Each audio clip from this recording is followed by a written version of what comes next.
La tarde del domingo 25 de enero de 2026 quedará grabada en la memoria del crimen organizado mexicano, pero no por un enfrentamiento, no por una persecución y por otra captura más.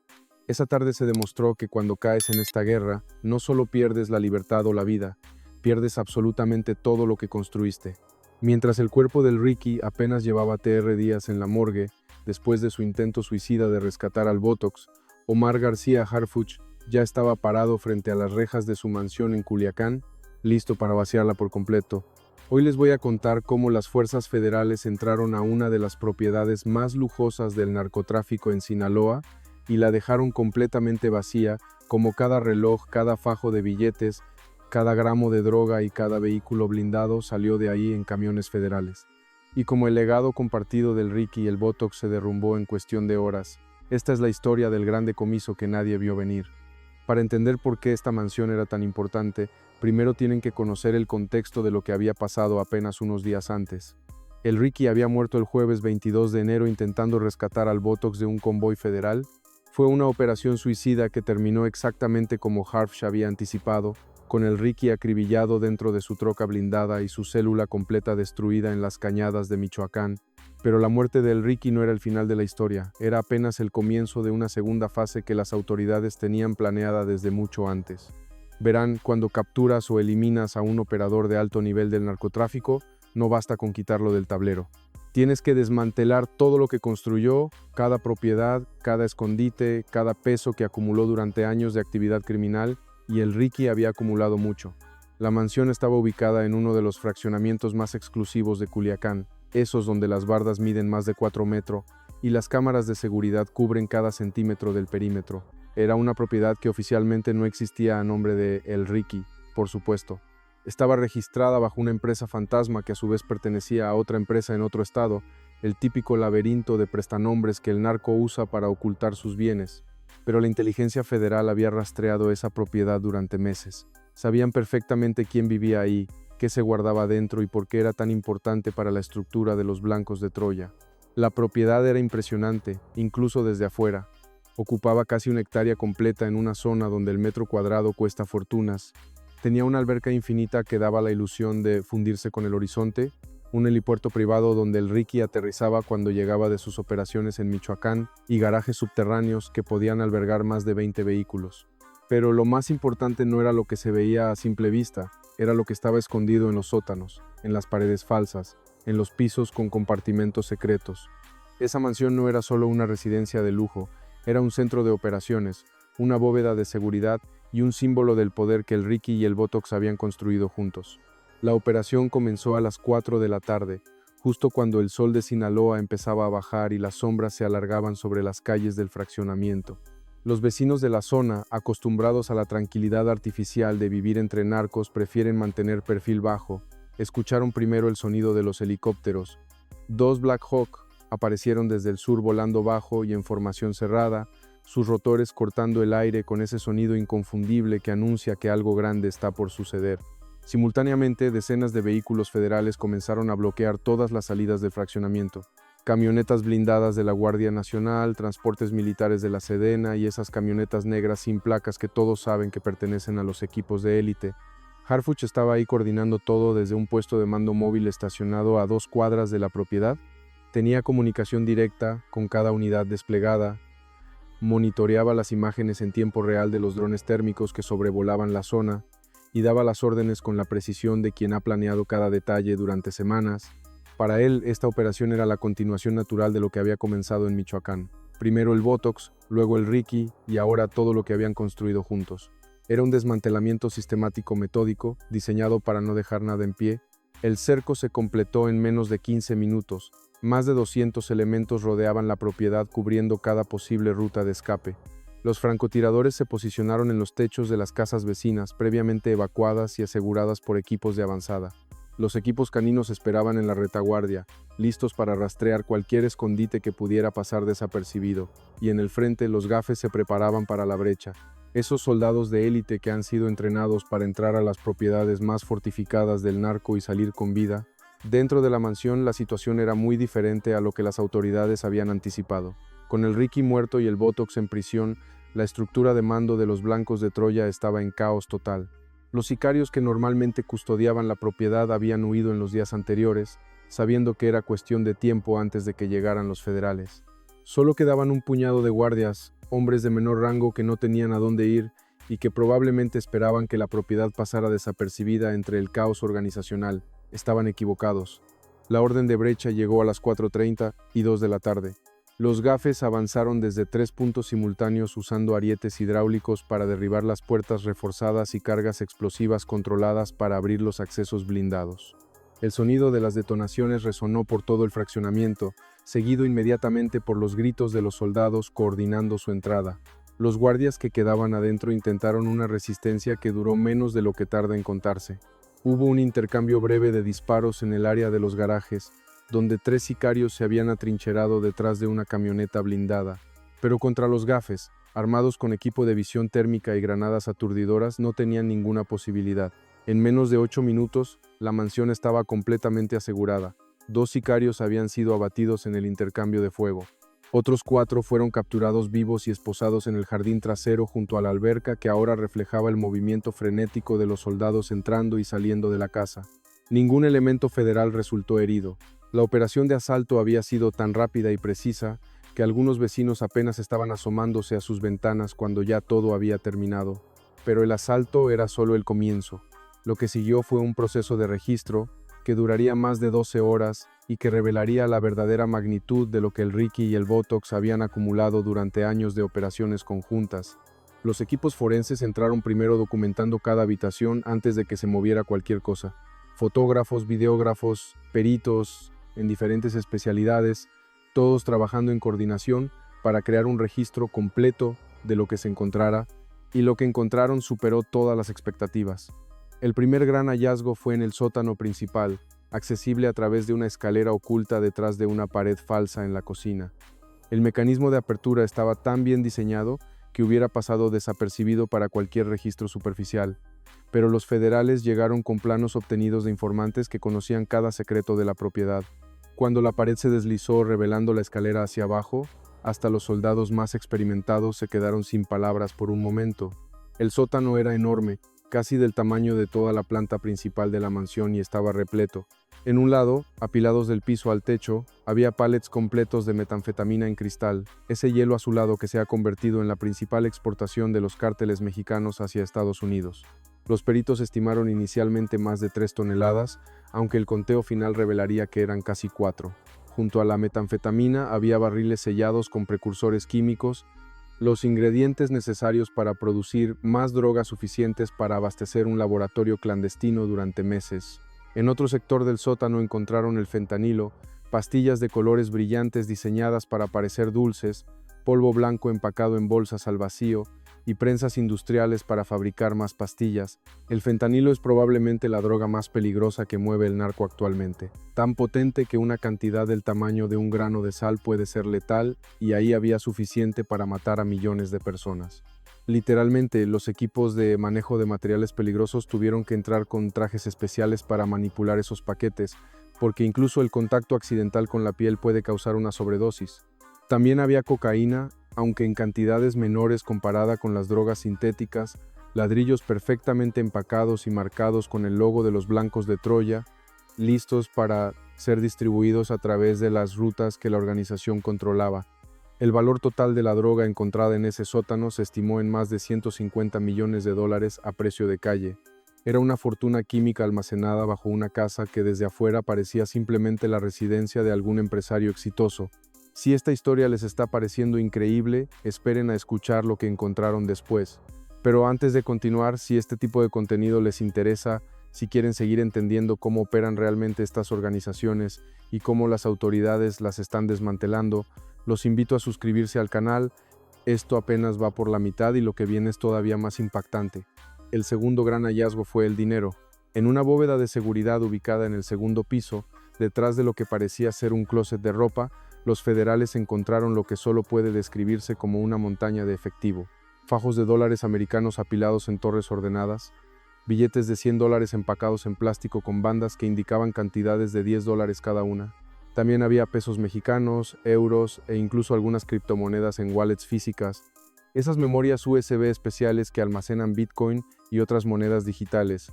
El conteo del efectivo tomó horas, máquinas contadoras trabajando sin parar mientras los peritos documentaban cada fajo antes de guardarlo en bolsas de evidencia.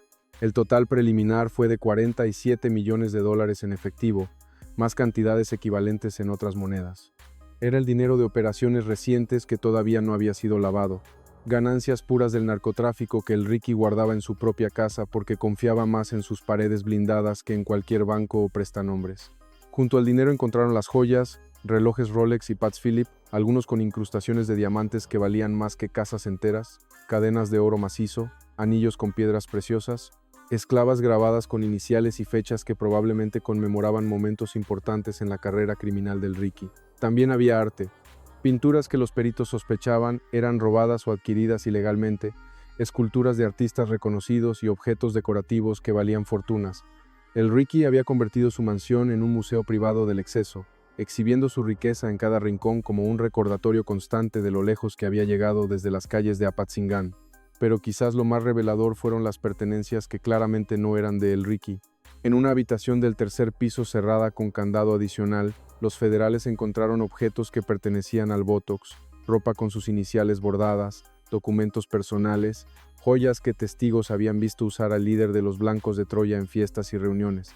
Había incluso fotografías enmarcadas de El Botox con su familia, imágenes que mostraban un lado humano del narcotraficante que contrastaba brutalmente con los 120 cadáveres encontrados en las fosas de su rancho en Michoacán. Esta habitación confirmaba algo que la inteligencia federal ya sospechaba. La mansión del Ricky no era solo su residencia personal, era una especie de casa de seguridad compartida con el Botox, un lugar donde el líder guardaba bienes valiosos y documentos sensibles que no quería tener en su propio rancho. La confianza entre ambos era tal que el Ricky custodiaba las pertenencias más importantes de su jefe, una responsabilidad que en el mundo del narco solo se otorga a los más leales. Y ahora esa lealtad se había convertido en evidencia adicional para los casos judiciales contra ambos. El arsenal encontrado en la propiedad era digno de un pequeño ejército. En los garajes subterráneos, además de los vehículos de lujo, había un verdadero depósito de armas. Rifles Barrett calibre 50. Esas bestias capaces de derribar helicópteros que se han convertido en el símbolo del poderío bélico del narco. Decenas de rifles AR-15 y A-47. Algunos modificados con miras telescópicas y lanzagranadas acoplados. Pistolas de todo tipo desde 9 mm hasta 45 de alto calibre, chalecos antibalas de grado militar, cascos tácticos, equipo de visión nocturna y radios encriptados de última generación. También encontraron municiones suficientes para sostener un enfrentamiento durante días. Cajas y cajas de cartuchos de diferentes calibres, granadas de fragmentación, granadas de humo y explosivos que requerían entrenamiento especializado para ser manipulados. El Ricky había convertido su garaje en un arsenal que hubiera sido la envidia de muchas corporaciones policiales estatales, y todo eso ahora pasaba a manos de las autoridades federales. Los vehículos decomisados contaban otra historia del exceso criminal. En la superficie había 4 camionetas SUV de lujo, modelos recientes de marcas como Mercedes, BMW y Cadillac, todas blindadas con placas de acero y vidrios antibalas. En el garaje subterráneo estaban las trocas modificadas, esos monstruos de metal que el narco usa para enfrentamientos directos con torretas para ametralladoras y blindaje reforzado capaz de resistir impactos de alto calibre. Pero la joya de la colección estaba en el helipuerto. Un helicóptero Bell 407 modificado para vuelos de larga distancia y equipado con tanques de combustible adicionales. Era el vehículo que el Ricky usaba para moverse entre Sinaloa y Michoacán, sin depender de carreteras vigiladas o aeropuertos comerciales. Su valor se estimaba en más de $4 millones, sin contar las modificaciones ilegales que lo convertían en una herramienta perfecta para el narcotráfico. La documentación encontrada fue quizás el hallazgo más valioso para las autoridades, aunque no el más espectacular visualmente. En un estudio ubicado en el segundo piso, los federales descubrieron libretas de contabilidad escritas a mano, el registro detallado de operaciones que ningún narcotraficante inteligente guardaría en formato digital. Nombres, cantidades, fechas, rutas de distribución, pagos a funcionarios corruptos, todo documentado con una precisión que hubiera impresionado a cualquier contador. También encontraron memorias USB con archivos encriptados que los especialistas en ciberdelitos tardaron horas en descifrar. Cuando finalmente accedieron al contenido, descubrieron registros de transferencias bancarias internacionales, evidencia de operaciones de lavado de dinero que involucraban empresas en varios países y comunicaciones que vinculaban a los Blancos de Troya con células del cártel Jalisco Nueva Generación en diferentes estados. Era una mina de oro de información que permitiría abrir docenas de investigaciones adicionales y capturar a operadores que todavía creían estar seguros. Entre los documentos había referencias a fiestas privadas organizadas en la mansión, eventos donde se reunían líderes de diferentes células criminales para negociar alianzas y celebrar operaciones exitosas. Fotografías de esas reuniones mostraban rostros que las autoridades llevaban años buscando, incluyendo referencias a una mujer identificada solo como Nicolette. Aparentemente una figura importante en las operaciones financieras de la organización cuya identidad completa todavía estaba siendo investigada. El vaciado de la mansión tomó toda la noche y parte de la mañana siguiente. Camiones federales entraban y salían constantemente cargando la droga en vehículos especialmente equipados para materiales peligrosos, transportando el dinero en blindados con escolta armada y remolcando los vehículos decomisados hacia instalaciones militares donde serían resguardados como evidencia. Los soldados trabajaban en turnos, algunos descansando brevemente, mientras otros continuaban el registro sistemático de cada habitación, cada armario, cada posible escondite. Para cuando amaneció el lunes 26 de enero, la mansión, que había sido símbolo del poder del Ricky, estaba completamente vacía. Las paredes seguían en pie, la alberca infinita todavía reflejaba el cielo de Sinaloa, pero todo lo que había dado vida a esa propiedad había desaparecido. Era como si un tornado selectivo hubiera pasado, llevándose solo lo valioso y dejando el cascarón arquitectónico como testimonio de lo que alguna vez fue. Harfuch apareció ante las cámaras esa mañana del lunes, visiblemente cansado, pero con esa satisfacción contenida de quien ha completado una misión importante.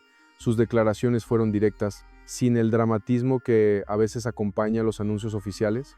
Confirmó los números preliminares del decomiso, casi 4 toneladas de drogas sintéticas, 47 millones en efectivo, un arsenal de más de 200 armas y vehículos valuados en decenas de millones. Explicó que la documentación encontrada ya estaba siendo analizada y que se esperaban nuevas órdenes de captura en las próximas semanas.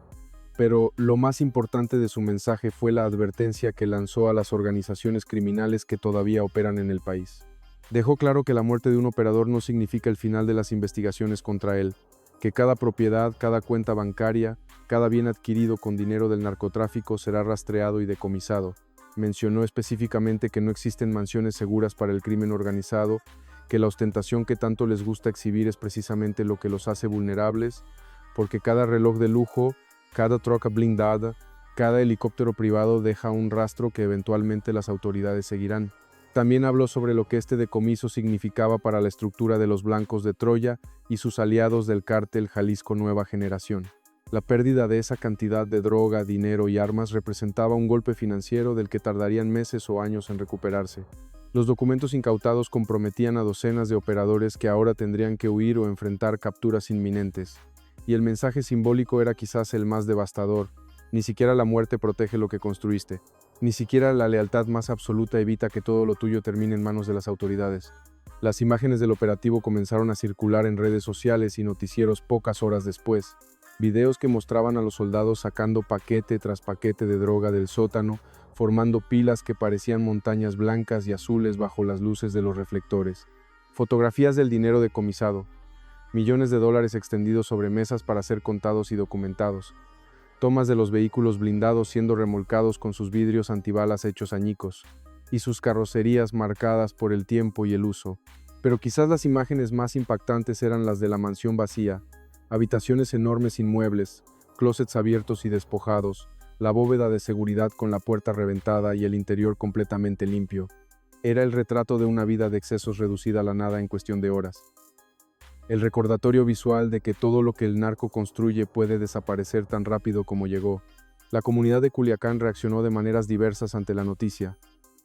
Para algunos, especialmente aquellos que han sufrido directamente la violencia del narcotráfico, era una victoria que celebra. La idea de que los criminales pierdan todo lo que acumularon tiene un atractivo de justicia poética que es difícil de ignorar. Para otros, particularmente en zonas donde la economía local depende indirectamente del dinero del narco, era un recordatorio incómodo de la fragilidad sobre la que está construida su aparente prosperidad. Los expertos en seguridad que analizaron el operativo destacaron varios aspectos importantes. Primero, la rapidez con la que se ejecutó el decomiso después de la muerte de El Ricky. En operaciones anteriores, las autoridades tardaban semanas o meses en actuar contra las propiedades de narcotraficantes eliminados, dando tiempo a las organizaciones para vaciar los escondites y mover los bienes. Esta vez la acción fue casi inmediata, sugiriendo un nivel de planeación y coordinación que no siempre se ve en las fuerzas federales. Segundo, la cantidad de inteligencia previa que evidentemente tenían sobre la propiedad. Sabían exactamente dónde buscar los compartimentos secretos, conocían los mecanismos de las paredes falsas, tenían información precisa sobre qué habitaciones contenían, qué tipo de bienes. Esto solo es posible cuando hay informantes de alto nivel dentro de la organización o cuando la vigilancia ha sido tan prolongada y detallada que no queda ningún secreto por descubrir. Tercero, el mensaje estratégico que enviaba el operativo. Al vaciar completamente la mansión de El Ricky apenas días después de su muerte, Harf estaba comunicando algo muy claro a todos los operadores del narcotráfico. La muerte no te salva. La captura de tu jefe no te salva. No hay manera de proteger lo que has construido porque eventualmente lo perderás todo. Es un mensaje diseñado para minar la moral de quienes todavía están activos, para hacerles cuestionar si vale la pena arriesgar tanto por algo que puede desaparecer en cualquier momento. El impacto en los blancos de Troya fue devastador y casi inmediato. La organización ya estaba tambaleándose después de la captura del Botox y la muerte de El Ricky, pero el decomiso de la mansión aceleró su colapso sin el dinero en efectivo que les permitía operar día a día, sin las drogas que representaban su inventario para distribución, sin las armas que les daban capacidad de enfrentamiento y sin los documentos que contenían información crucial sobre sus redes de distribución y lavado. La estructura quedó prácticamente paralizada. Informes de inteligencia posteriores indicaron que células completas de la organización comenzaron a desertar en los días siguientes al decomiso. Algunos operadores huyeron hacia otros estados buscando refugio con organizaciones rivales. Otros simplemente desaparecieron intentando reintegrarse a la vida civil antes de que los documentos incautados revelaran sus identidades. Y los que se quedaron enfrentaron una realidad brutal. No había dinero para pagarles. No había droga para vender, no había armas para defenderse. El cártel Jalisco Nueva Generación, aliado principal de los blancos de Troya, reaccionó con una mezcla de distancia y oportunismo. Por un lado, evitaron cualquier declaración o acción que los vinculara directamente con los eventos, conscientes de que la documentación incautada probablemente contenía información comprometedora sobre su relación. Por otro lado, comenzaron a absorber territorios y rutas que antes controlaban sus aliados, aprovechando el vacío de poder para expandir su propia influencia. Es la dinámica cruel del narcotráfico, donde las alianzas duran solo mientras son convenientes y donde la caída de un socio se convierte rápidamente en oportunidad para los demás. El Botox probablemente observó desde su celda de máxima seguridad cómo todo lo que había construido durante décadas se desmoronaba en cuestión de días sin poder hacer absolutamente nada para evitarlo. Las familias de las víctimas de los blancos de Troya tuvieron reacciones complejas ante las noticias del decomiso. Para muchos, ver la mansión de El Ricky vaciada era una forma de justicia, aunque insuficiente. Dinero y los lujos que les habían arrebatado mediante violencia, extorsión y narcotráfico ahora estaban en manos del gobierno, lejos del alcance de los criminales que los habían acumulado. Pero ningún decomiso, por grande que sea, devuelve a los desaparecidos, no sana las heridas de las familias destruidas, no revierte el trauma de comunidades enteras que vivieron bajo el terror de estas organizaciones. Las fosas clandestinas del rancho del Box Michoacán contenían los restos de 120 personas, 120 familias que todavía están en proceso de identificar a sus seres queridos, de darles sepultura digna, de comenzar un duelo que fue durante años por la incertidumbre. Para ellos, la mansión vaciada de El Ricky es apenas una nota al pie en una tragedia mucho más grande. Un recordatorio de que los responsables de su sufrimiento vivían en lujos obscenos, mientras sus víctimas permanecían enterradas en fosas sin nombre. Quiero que reflexionen sobre algo por un momento. Todo lo que vieron en ese decomiso, las toneladas de droga, los millones de dólares, las armas, los vehículos de lujo, todo eso representa el costo humano del narcotráfico condensado en objetos materiales. Cada gramo de metanfetamina incautado es adicción que no llegará a destruir más vidas. Cada dólar decomisado es dinero que no financiará más violencia. Cada arma confiscada es una bala menos que amenazará a comunidades inocentes. Pero también es importante reconocer que decomisos como este, por impresionantes que sean, no resuelven el problema de raíz. Mientras exista demanda de drogas, habrá quien las produzca y distribuya. Mientras la corrupción permita que organizaciones criminales operen con relativa impunidad durante años, seguirán surgiendo nuevos Rickys y nuevos Boto. Mientras las comunidades marginadas no tengan opciones económicas legítimas, el narco seguirá reclutando jóvenes que ven en él su única salida de la pobreza. Omar García Harfuch entiende esto. Por eso sus estrategias incluyen no solo operativos espectaculares como el vaciado de esta mansión, sino también programas de prevención, fortalecimiento institucional y recuperación de espacios públicos. Pero esos esfuerzos requieren tiempo, recursos y continuidad política que no siempre están garantizados. Es más fácil celebrar un decomiso millonario que explicar los programas sociales que podrían evitar que surjan futuros narcotraficantes. El legado del Ricky terminó de la manera más irónica posible. Pasó años acumulando riquezas, construyendo esa mansión como monumento a su éxito criminal, llenándola de lujos que exhibían su poder ante aliados y rivales. Murió intentando rescatar a su jefe por lealtad malentendida, y apenas 3 días después, todo lo que había acumulado fue cargado en camiones federales y llevado a bodegas de evidencia, donde permanecerá durante años mientras se procesan los casos judiciales. Su nombre quedará registrado en las estadísticas como un operador más neutralizado en la guerra contra el narcotráfico. Su mansión probablemente será subastada eventualmente, vendida a algún comprador que quiera adquirir una propiedad de lujo a precio reducido, sin importarle la historia de violencia que se escribió entre esas paredes. Y sus posesiones más valiosas terminarán destruidas, subastadas o incorporadas al arsenal de las propias fuerzas que lo cazaron. Es el destino que espera a todos los que eligen camino del narcotráfico, aunque pocos lo creen mientras están en la cima. La ilusión del poder absoluto, de la riqueza ilimitada, de la impunidad permanente, es tan seductora que ciega a quienes la persiguen. ¿No ven que cada lujo que ostentan es una señal que los hace más fáciles de rastrear? ¿No entienden que cada operación exitosa deja evidencias que eventualmente los alcanzarán? ¿No comprenden que la lealtad que tanto valoran puede convertirse en la trampa que los destruya? El Ricky murió creyendo que su intento de rescate era un acto noble de lealtad hacia su jefe. En realidad, fue el error que permitió a las autoridades actuar con rapidez contra todo lo que había construido. Si hubiera huido, si hubiera desaparecido, como tantos otros operadores que entienden cuándo es momento de retirarse, quizás su mansión seguiría intacta, sus bienes seguirían ocultos, y su organización tendría oportunidad de reagruparse, pero eligió la lealtad ciega y pagó el precio máximo. Y con esto llegamos al final de esta historia, que comenzó con un rescate fallido y terminó con una mansión vaciada. Si este contenido les pareció interesante, si quieren seguir entendiendo cómo funcionan realmente las estructuras del crimen organizado y cómo las autoridades trabajan para desmantelarlas, los invito a suscribirse al canal y activar las notificaciones. Hay muchas más historias que contar, muchos más operativos que analizar y un conflicto que sigue evolucionando cada día.